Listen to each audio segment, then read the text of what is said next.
रना रना रनु रे। ঝাঁ চকচকে রোদ দেখে ১ মাসের ফেলে রাখা কাজ ঘামঝরা পরিশ্রম দিয়ে আজকে নিজের হাতে সম্পূর্ণ করলাম। গুড মর্নিং বন্ধুরা, ব্লগার মুনমুন চ্যানেলে তোমাদেরকে আবারও জানাচ্ছি অনেক অনেক স্বাগতম। নতুন একটা সকালে তোমাদের জন্য ছোট্ট একটা নতুন ভিডিও নিয়ে চলে এসেছি। আশা করছি ভিডিওটা ভালো লাগবে, তাই পুরো ভিডিওটা দেখার জন্য অনুরোধ রইল। গ্রামে বলো বা শহরেই বলো, এই বৃষ্টির দিনগুলোই বাড়ির গৃহিণীদের কিন্তু নানান রকম সমস্যার সম্মুখীন হতে হয়, আর আমাকেও কিন্তু সেই একই রকম সমস্যায় পড়তে হয়েছে। জানো তো, এই বছর বৃষ্টির পরিমাণ এত বেশি যে কি বলবো, ঘরে বাইরে চারিদিকে যেখানে যা কাজ যেন সবই পড়ে থাকে। হ্যাঁ, দিন চলার মতন সব কাজ করে নিই বা ঘরের ভেতরের কাজগুলো করে নিই, কিন্তু কিছু কিছু বাইরের জগতের কাজ, বিশেষ করে গ্রামের দিকে জানো তো এটা হয়েই থাকে। গ্রামে কি বলতো, শহরের মতন ছোট্ট একটা জায়গার মধ্যে সবসময় নিট অ্যান্ড ক্লিন রাখা যায় না। এই যে এত এত জায়গা, চারিদিকে ঘাস পালা, পলিথিন, নোংরা, অনেক লোক অনেক জায়গায় নোংরাও ফেলে দেয়। তো সেক্ষেত্রে কি হয় বলতো, সমস্ত জায়গা কিন্তু পরিষ্কার রাখা সম্ভব হয় না। আর পরিষ্কার রাখতে গেলে জানো, সবচেয়ে বেশি দরকার যে কোনো জায়গায় জিনিসপত্র এক জায়গায় জমা করে পুড়িয়ে দেওয়া। ওদিকে দেখো, রোদ দেখে আমি কিন্তু ঘরের মধ্যে থাকা বস্তা বা কিছু ঢাকা দেওয়া তিরপল যেগুলো ব্যবহার করা হয় সেগুলো আজ রোদে দিয়ে দিয়েছি। আর এই যে দেখো, গামলায় ১ গামলা কিন্তু ঘরের থেকে নোংরা নিয়ে এলাম। এই নোংরাগুলো যখন বারান্দা পরিষ্কার করেছি সেখান থেকেই এসেছিল। আসলে কি হয় বলতো, আমাদের সংসার জীবনে না, মানে যে যে জায়গাগুলো আমরা ব্যবহার করি সেই জায়গায় দেখবে কদিন ছাড়া ছাড়াই অনেক নোংরা বেরোয় যদি ঠিকঠাক পরিষ্কার করি। তো সেই নোংরাগুলো আজকে এত রোদ দেখে ভাবলাম পুড়িয়ে ফেলি। যে কোনো জিনিসের পতন ঘটে কিসে বলতো, যদি আমরা সেটা পুড়িয়ে ফেলি বা সেটা হয়তো একেবারেই কি বলে নিপাত করা। তো সেই বিষয়টা কি বলো না, বৃষ্টির জন্য হয়েই উঠছে না। কদিন ধরেই ভাবছি যে এখানে এত নোংরা সেখানে এত নোংরা, তো সব নোংরা যে পুড়িয়ে নিঃশেষ করব তার কিন্তু আর উপায় নেই। আজকে এত রোদ দেখে ভাবলাম রোদের কাজগুলোই করে নি, বিশেষ করে বাইরের। তাই যেদিকে যা নোংরা ছিল সব পুড়িয়ে ফেললাম, আর এখন এই যে কুলো বালতি আর সঙ্গে রয়েছে আমার লঙ্কার ঝুড়ি, এগুলোও মেজে নিচ্ছি। এতদিন কি হচ্ছিল বলতো, টুকটাক কাজ হয়েই যাচ্ছে, কিন্তু বৃষ্টির দিনে যেন এই কাজগুলো করতে ইচ্ছে করে।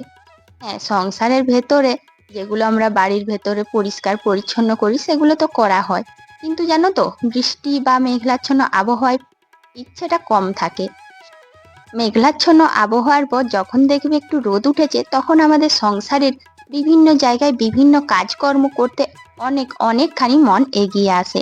শুধু মনটা হয় যে আজ এটা করে নি, আজ ওটা করে নি, অনেকদিন পর একটা যেন সুযোগ পেলাম।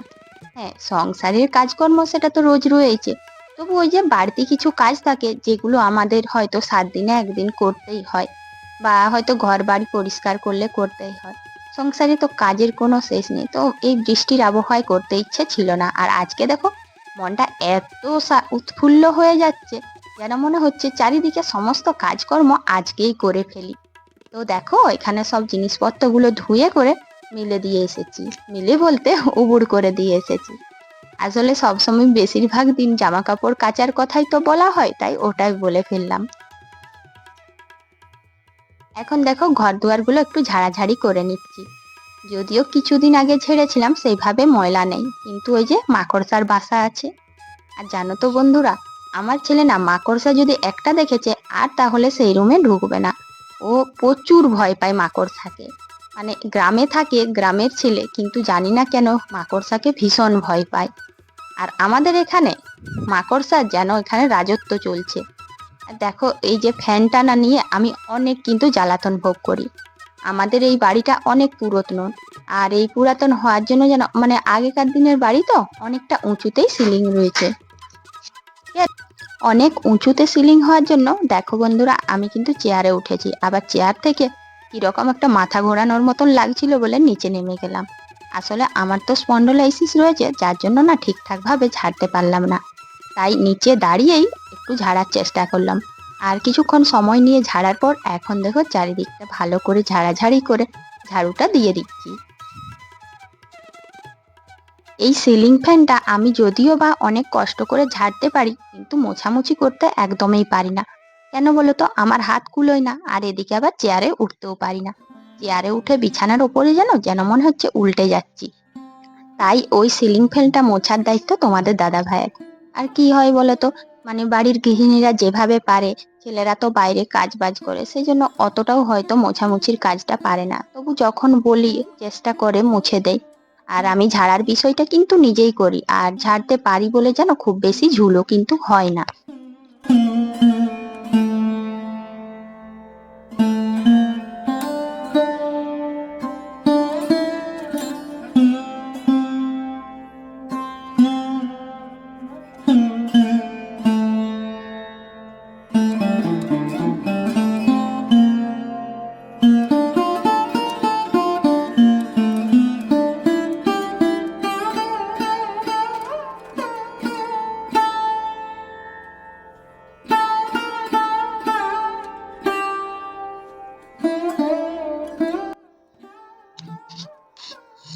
এখন টেবিলটাও একটু পরিষ্কার করে নিচ্ছি।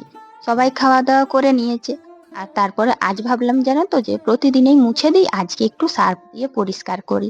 ওই যে টেবিলের মাঝে মাঝে যে খাঁজ থাকে, যাদের বাড়িতে এরকম টেবিল আছে তারা বুঝতে পারবে, মাঝে মধ্যে একটু ময়লা হয়ে যায়, তাই ওই খাঁজগুলো না একটু সার্ফ দিয়ে পরিষ্কার করলাম। আর অনেকক্ষণ ঘষতে ময়লাগুলো চলেও গিয়েছে। আজকে বাসন ধুলেও ঠাকুর বাসন ধোয়া হয়নি, সেই জন্য আজকে ঠাকুর বাসনগুলো ধুতে একটু দেরি হচ্ছে। আর জানো তো, আমি ঠাকুর বাসন মাজা আর বাসন মাজার কাজ একসাথেই করি। কি করেছে আজকে এরকম ভুল হলো জানি না। আসলে আজকে না একসাথে দুটো বাসন বের করাইনি, তার জন্য দেরি হলো।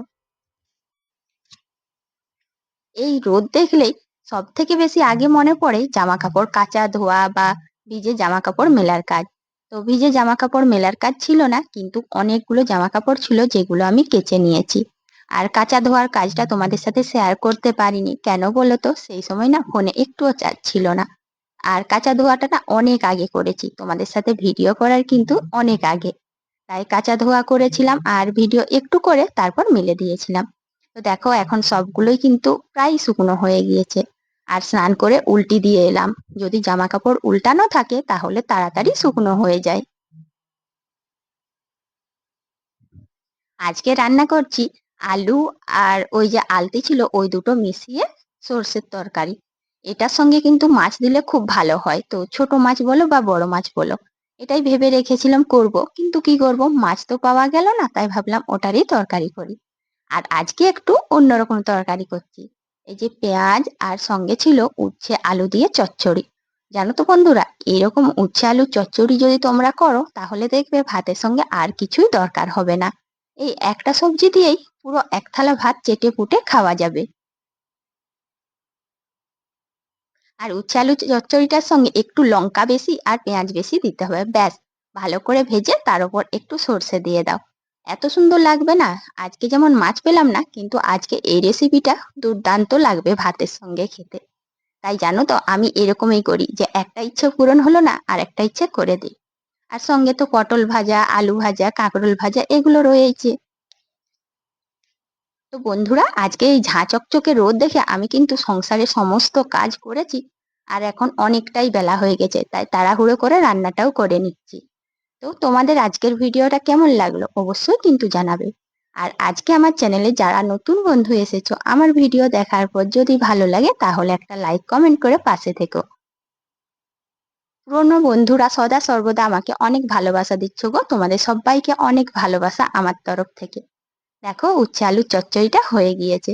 কি দারুণ লাগছে তাই না? এরকম অবশ্যই কিন্তু বানিয়ে খাবে, দেখবে কি সুন্দর লাগবে ভাতের সঙ্গে খেতে। আর কোনো সবজির দরকার হবে না।